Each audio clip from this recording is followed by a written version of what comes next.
Hailing from Cessnock, New South Wales, Jack Newton burst onto the pro scene in the early 70s. He racked up 13 titles, including the 1979 Australian Open.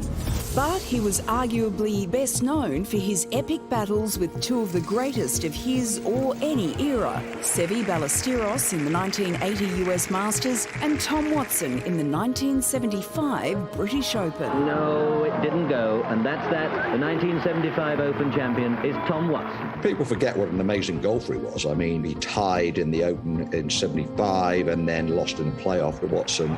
In 1983, he was 33 and entering his prime when disaster struck. Newton was rushing to catch a flight at Sydney Airport when he walked into a moving propeller. The freak accident cost him his right arm, eye, part of his abdomen, his career, and very nearly his life. As far as I'm concerned, it was the A-team and they saved me life, quite frankly.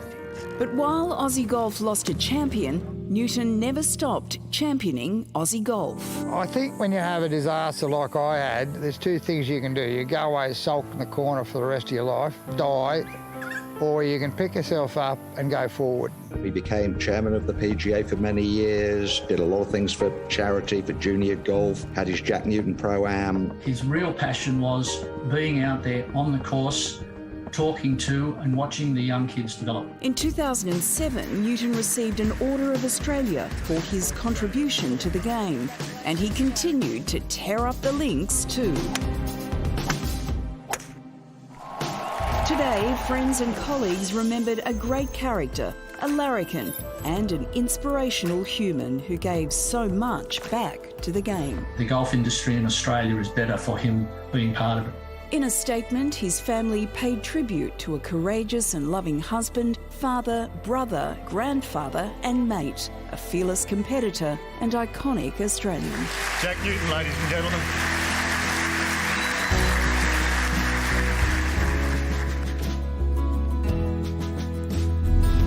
A remarkable human, clearly, Barry. You actually had a bit to do with him. I did in the mid to late 80s. He was very close to Bob Hawke. And when that accident happened, Bob Hawke hadn't been Prime Minister for very long. He was one of the first people to rush off to the hospital and be by his bedside. But by the time I joined Hawke's staff 3 or 4 years after that, he was a regular, a constant around the office. He would be there promoting his Junior Golf Foundation or various charities.